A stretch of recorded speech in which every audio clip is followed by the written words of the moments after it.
Hello friends, welcome है आपका एक बार फिर से मेरे चैनल में। आप देख रहे हो मधुमालती क्रीपर का प्लांट। ये पोट में ही लगा हुआ है। कुछ लोगों के क्वेश्चन आते हैं कि हमारे मधुमालती के पौधे पर फूल नहीं आ रहे हैं, 2 से 3 साल हो गए हैं पौधे को लगाए हुए, क्या ये ज़मीन में ही फ्लावरिंग करता है? और कुछ लोगों ने तो ज़मीन में लगाया हुआ है तब भी इससे फूल नहीं आ रहे हैं। तो इन डाउट्स को मैं क्लियर करने की कोशिश करूँगी अपनी वीडियो में, तो वीडियो में एंड तक ज़रूर बने रहिएगा। और चैनल को अगर अभी तक सब्सक्राइब नहीं किया है तो चैनल को भी सब्सक्राइब करते चलिएगा, ताकि आपको गार्डनिंग के बारे में इस तरह की जानकारी मिलती रहे। आप मेरा पौधा देख रहे हो, 15 से लेकर 20 इंच के पोट में मैंने ये लगाया हुआ है। 2 पौधे लगे हुए हैं, वो दोनों के दोनों गमले में ही लगे हुए हैं। और सभी नोड पर आप देख सकते हो इसकी ब्रांच पर कलियाँ और फूल से पौधा लदा हुआ है। इस तरह से फूल लेने के लिए आपको पौधे की क्या केयर करनी होती है। पौधे की शकर्स जो निकलती हैं जड़ में से, एक तो आपको उनको रिमूव करते रहना है टाइम टू टाइम। देखिए यहाँ से जड़ में से पौधे के नई नई ब्रांचेस निकलती रहती हैं, तो उनको आपको समय समय पर तोड़ते रहना है। अगर आपको इसकी कटिंग लगानी है तो आप इनको बढ़ने दीजिए, और जैसे बरसात का मौसम आता है तो इनको कट करके आप दूसरे पॉट में शिफ्ट कर दीजिए। ये बहुत जल्दी कटिंग से ग्रो हो जाता है। मैंने भी कटिंग से ही ये पौधे लगाए हुए हैं। अगर आप इन शकर्स को नीचे से नहीं कट करोगे तो पौधे पे फूल आने के चांसेस कम हो जाते हैं, या बहुत टाइम बाद उसमें फूल आते हैं। एक पतली लंबी डंडी ही ऊपर तक आपको लेके जानी होती है और फिर ऊपर फैलने देना होता है इसको। नीचे से आपको कोई भी ब्रांच नहीं लेनी है, खासकर जड़ में से जो ब्रांचेस निकलती हैं इसके, वो ब्रांच न लें, क्योंकि प्लांट की एनर्जी फिर उसको ग्रो करने में लग जाती है।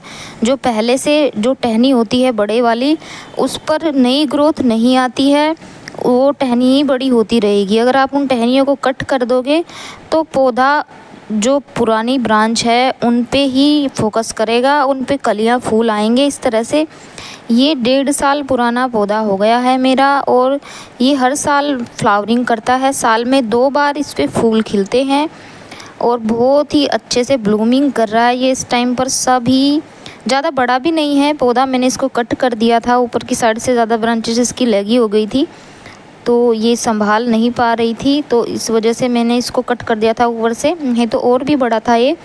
फ्लावरिंग बहुत अच्छी हो रही है। अगर कोई वाइन का पौधा आप अपने यहाँ लगाना चाहते हो तो ये बेस्ट ऑप्शन है।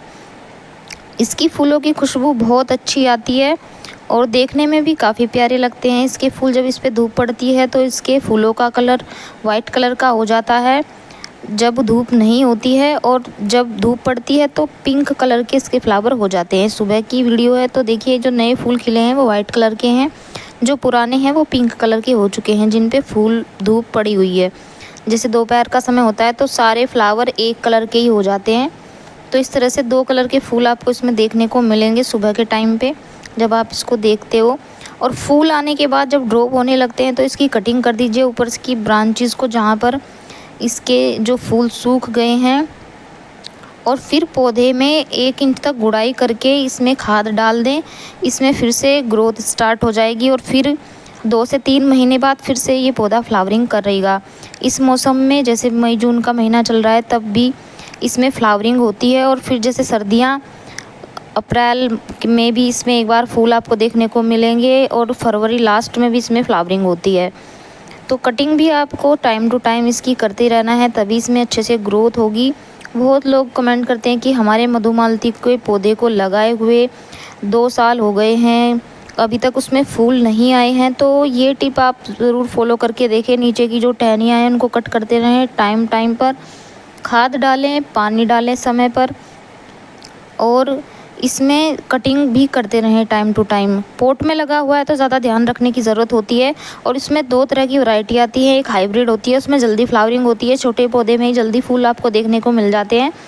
और साइड से इनमें तुलसी के पौधे भी लगे हुए हैं, लेकिन फिर भी पौधे में अच्छे से ग्रोथ हो रही है, क्योंकि खाद में टाइम पे डालती रहती हूँ। इसी वजह से 2-2 प्लांट लगे हुए हैं एक ही पोट में, जो अच्छे से ग्रो भी कर रही हैं। तो ये टिप आपको फॉलो करनी है। इसमें खाद भी डालें, गमले में ज़्यादा ध्यान रखने की ज़रूरत पड़ती है इसमें। और ज़मीन में अगर आपने लगाया है तो ज़्यादा केयर की नहीं मांगता है ये पौधा। एक बार लगा दीजिए, बस पानी देने का और कटिंग करने का ध्यान रखिए।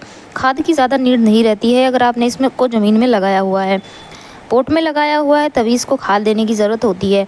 तो इन टिप्स को ज़रूर फॉलो करें। आपका मधुमालती क्रीपर भी इसी तरह से आपको फ्लावरिंग देगा और बहुत अच्छे से ग्रो करेगा आपके गार्डन में।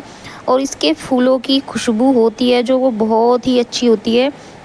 सुबह और शाम के समय तो इतनी अच्छी खुशबू आती है कि आपका गार्डन खुशबू से भर जाएगा। उम्मीद है वीडियो अच्छी लगी होगी।